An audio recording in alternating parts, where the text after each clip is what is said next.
students. So today we are going to start the new chapter, that is conservation of plants and animal. So what is the requirement of this chapter? So by having this chapter we can know how and why we should conserve the plants and animals. So starting with the first question, why we need to conserve these organisms. So remember, in our environment there are two type of main components. So one component is living component, which composed of organisms like plant, animal, microorganisms. So in short, we call these component as biotic components. So living components are biotic components, whereas other components are like non-living components, and these are like air, water, soil, sunlight. So these components are also required and also necessary for the survival of living components. And in short, we call these non-living component as abiotic component. So in an environment, these two components interact with each other to provide stability in an environment. So any of these component, if any of these component get removed or get disturbed, so then whole environment will collapse. So that is the main issue. So that is why we need to conserve it. We need to conserve our environment. We need to conserve our plants and animals also. So how we are going to conserve it, and what are the various reasons behind for the conservation practices, so that we are going to study in this particular chapter. Now if you can see this particular picture, so you can see environment is composed of biotic and abiotic components. As you can see the circles of biotic and abiotic inside the big circle of environment. So they are living together, they are interacting together, and that is why environment can sustain. Now there is one more topic of what is ecosystem. So this particular word ecosystem is also there. So what is this ecosystem? Remember, in our environment there is a small unit of ecosystem. So ecosystem is small unit of environment, and there are lots of small units, lots of ecosystem exist in our environment. So remember, there are different types of, and there are n number of ecosystems existing in our environment. And in short, these ecosystem is also having these two components like living and non-living. So ecosystem is just a small unit of a complete environment. Yes, so we are going to study, and what is this ecosystem? So yes, in each ecosystem you are going to find various living organisms, various varieties of species of plant and animal living together in particular area. So that is ecosystem. Now if we talk about what do you mean by species, so remember, species are those group of organisms that are similar to each other and they can reproduce within this group. So that is known as species. So species of human, that is Homo sapiens, species of tiger is also there, species, I mean every organism is going to belong with particular species, and these species are that group which can reproduce within themselves. So that is basically known as species. Now if we talk about the environment, this ecosystem, so environment, I have already told you, it is a big system, and in which these subsystem or subunits are present, and these subsystems are known as ecosystem. So if you can see this picture, so this big circle, blue color circle, is representing the environment in which small units of ecosystems are existing. Remember, there is no such boundary as you can see in picture. So this whole environment is a kind of continuous system. So as I have this is just to illustrate you, this is just to explain you. So in this particular environment there is lots of ecosystem. So ecosystem may be of river ecosystem, ecosystem may be of forest ecosystem. So these are various type: desert ecosystem, grassland ecosystem, marine ecosystem. Now the thing is, if we talk about this ecosystem particularly, so in this ecosystem you are going to find the main constituent is river. So plant and organism, whatever you are going to find over here in this ecosystem will be inside this particular river, or according to the river ecosystem. Like aquatic plant will be there, aquatic organisms will be there. So aquatic organisms you are going to find in particular ecosystem. Similarly, forest ecosystem, obviously forest means to say big trees, so you are going to find big trees large number of animals in this particular ecosystem. Desert ecosystem, obviously main constituent is desert, that means sand, and yes, you are going to find cactus, spiny trees, animals like you can say camel, so everything related with the desert ecosystem. So each ecosystem will be having same species of plant, or will be having, specific species of plant and animals you are going to find in this particular ecosystem. Similarly, grassland ecosystem, marine ecosystem. Marine ecosystem is the sea water. I mean the water which is saline. So that kind of sea area or sea water. Sea water is always saline. So that is basically known as marine ecosystem. So obviously in that also you are going to find different type of species of plant and animal. So depending upon the type of ecosystem, or depending upon the type of main constituents, whether it is river, forest, desert, grassland, marine, so the organism variety will also be going to change according to that particular ecosystem. So there are n number of ecosystem existing in our environment. So ecosystem is just a subunit of environment which is also having biotic and abiotic component which are living together. Now moving on to the next topic, that is related with biodiversity. Remember, biodiversity means to say, bio means to say living, and diversity means to say variations. So this is variations among living organisms. So biodiversity. So the variety of species, this we have already studied, the variety of species of plant. That is, plant is also known as flora, and animals are also known as fauna. So variety of species of plant, that is flora, and animals, that is fauna, living together in an ecosystem is called biodiversity. So if you are talking about any particular ecosystem, so the type of species of plant and animal, the variety we are going to find over there is known as biodiversity. And maximum biodiversity, or you can say variations, we can find in the forest ecosystem. So out of that 5 which we have discussed in the earlier slides, the forest ecosystem is the ecosystem which is having n number of species of plant and animal, and yes, that is why we call it that the forest ecosystem is rich in biodiversity, and it is the most stable ecosystem. That means it is not going to collapse very easily. So that is forest ecosystem. Now if we talk about the importance of biodiversity, see, if there is n number of species of plant, n number of species of animal, so there will be a chances, the plant and animal both are interacting with each other. So animal will be having sufficient amount of food for their survival. Similarly, plants will also going to use these animals for their survival, because both are interacting. So if there is maximum number of species or biodiversity, so their survival, chances of survival will also going to increase. So this is what happened in the case of rich in biodiversity. So forest ecosystem, I have already told you, is having much amount of biodiversity, and that is why forest ecosystem is more stabler than any other ecosystem, whether it is river, whether it is desert, whether it is marine, whether it is grassland ecosystem. So forest ecosystem is at number 1.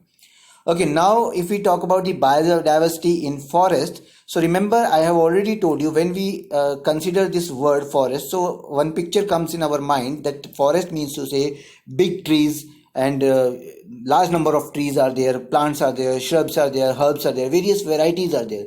So plants, there are n number of varieties in the forest, and different type of plants are existing in that particular area. And yes, if we talk about their use, so plants of different types are used for various purposes.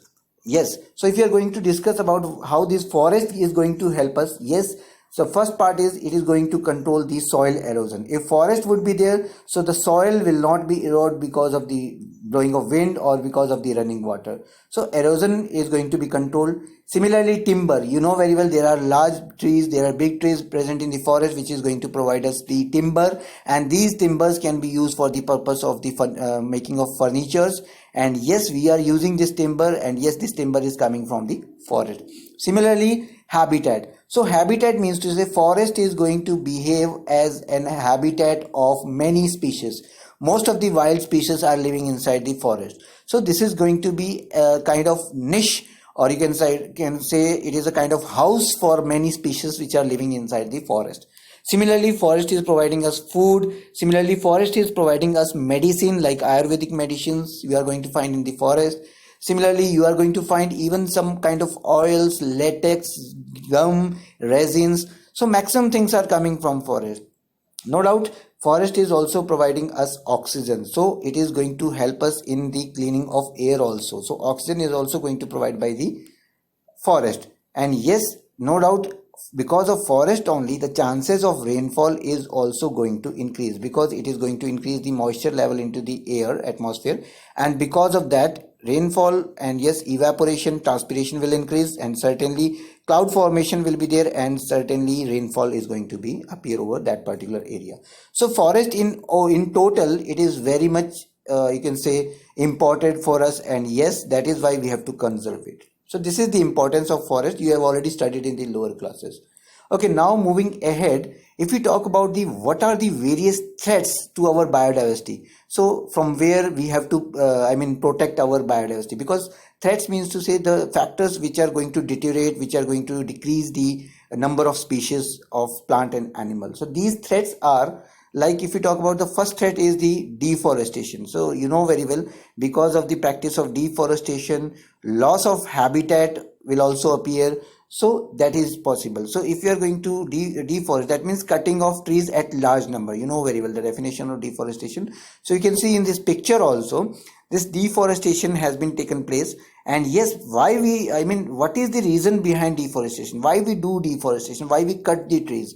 Obviously for the requirement of timber. First need is this one, we require timber. And yes, what may be the other reason? So we require land for the residential development, because our population is increasing. So that is why we have to clear more number of trees, more number of forest areas, so that we can develop new colonies, new residential areas, so that our people can survive over there.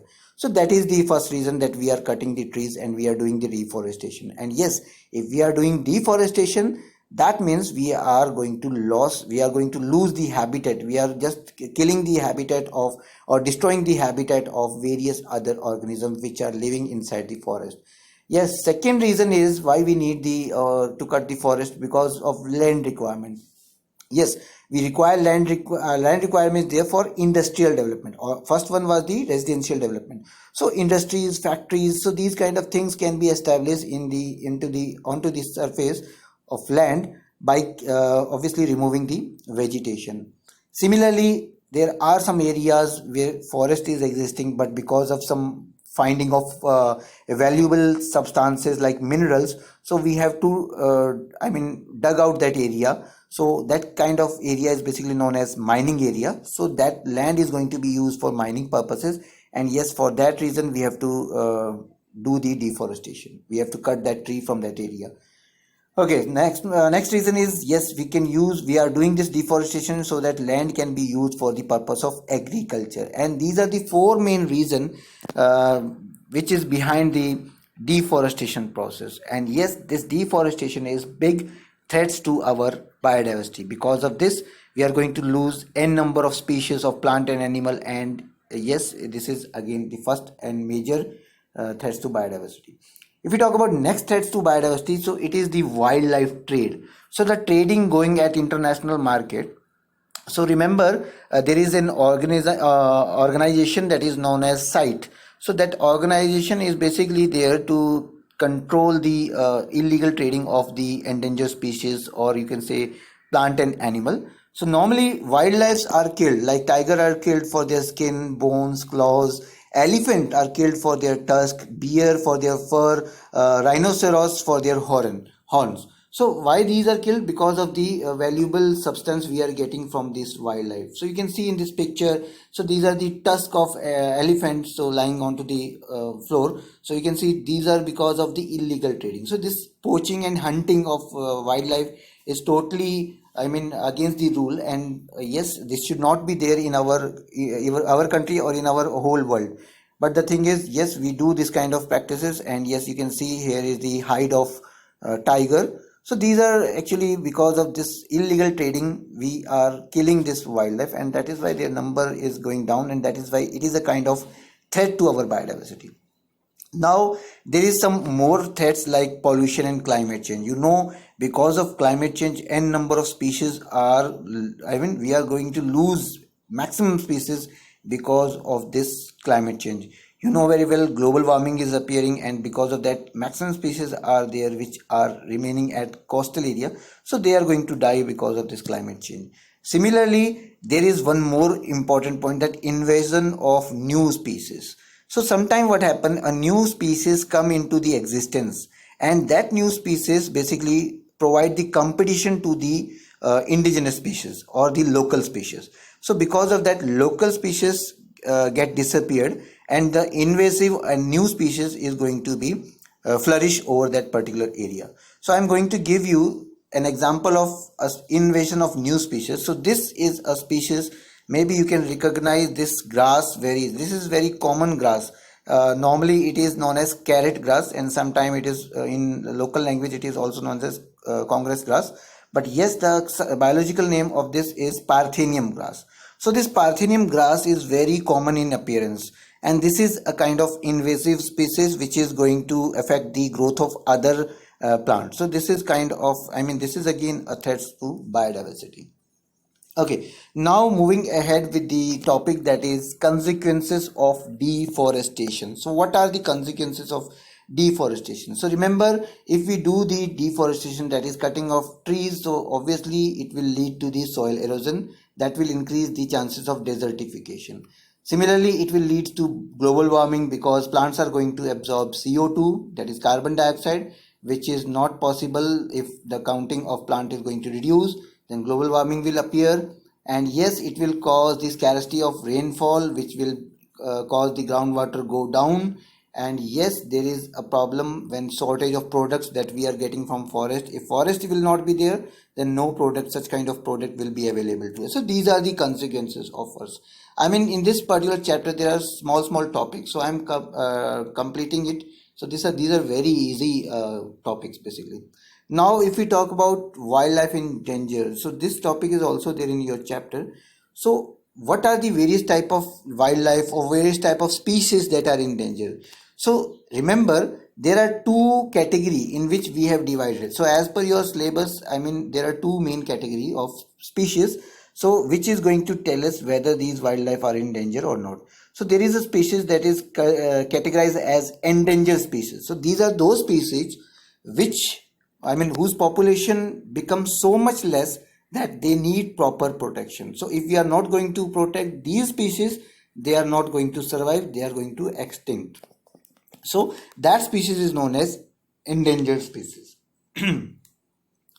So example of endangered species are tiger, Asiatic lion, bison, leopard. So these are the common species, and remember, the number of these species are very less, and if you are not going to do any kind of practice to protect them, so they are going to extinct. So for tiger conservation, in 1973 Indian government has started a program that is known as Project Tiger, and right now the counting of project, because of that Project Tiger only, the counting of this tiger is increasing. So recently in India, the census of tiger has been done, and a good number of tiger counting has been recorded. Okay, now moving on to the other category of species, that is categorized as extinct species.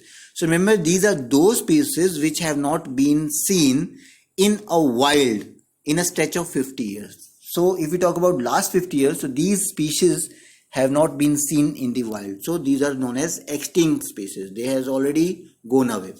So the examples are like dodo. So this is the example picture of dodo. Passenger pigeon is also there. This is mountain quail. This is the picture of mountain quail. Passenger pigeon is also an example. And yes, pink-hued or pink-headed duck is also there. So this is all extinct species now. And Sikkim stag. So this picture of Sikkim stag, this is also disappeared now. So these four pictures you can see, these are the species of birds and animal. So they are now totally extincted from our earth. So they are not seen from with the stretch of 50 years. Okay, now moving ahead, the topic is very important. So how we are going to conserve forest and wildlife? So what are the various points that we have to keep in mind to conserve the forest and wildlife? So to conserve the forest, obviously there are certain things that we have already started implementing, that we have to do the harvesting of trees with the plant manner. So we have to cut only those, some of the trees, and we have to grow the trees parallelly. So afforestation and deforestation. If we are going to cut the tree for any reason, so we have to do the afforestation also, that is reforestation. And in that reforestation, we have to grow the seedlings, we have to grow the saplings in that particular area. And yes, we have to consider the same species that is going to be found in that particular area of the forest. Now the fourth technique is like the protection of the forest from the fire. So we have to protect this, otherwise the whole species is going to destroy. So by spraying fire extinguisher with the help of aircraft, this practice is being used, and recently in Australia also, so fire extinguisher process has been used to cover up the fire. Similarly, protection from overgrazing. So animals doing this overgrazing, so there should be a particular field for the overgrazing. There should be some kind of pastures for the overgrazing. This grazing animals, grazing land should be there. So overgrazing should be avoided to conserve the forest. Now, if we want to conserve the wildlife, so there are few techniques. So first is the habitat preservation. So by preventing or by preserving their forest, or you can say their habitat, so we can increase their counting. So forest cutting, that is deforestation, that should be reduced. Similarly, hunting, that is poaching, so that we have to regulate. Some government rules should be there, and in India we are following this rule very strictly. So there are some rules like Wildlife Conservation Act, there are Forest Act. Wildlife Conservation Act was established in 1974, and Forest Act was there in the year 1979. So these are the acts which are there to control the hunting of the wildlife. And yes, in India, protected areas are there. So government had set some protected areas in three forms. So biosphere reserve, wildlife sanctuary, national park, these are the kind of protected area in India. So by which we can protect the animals. So if you can consider this particular biosphere reserve, so biosphere reserve is large protected area set aside for conserving biodiversity as well as traditional lifestyle of the tribals living in that area. So biosphere reserve is what?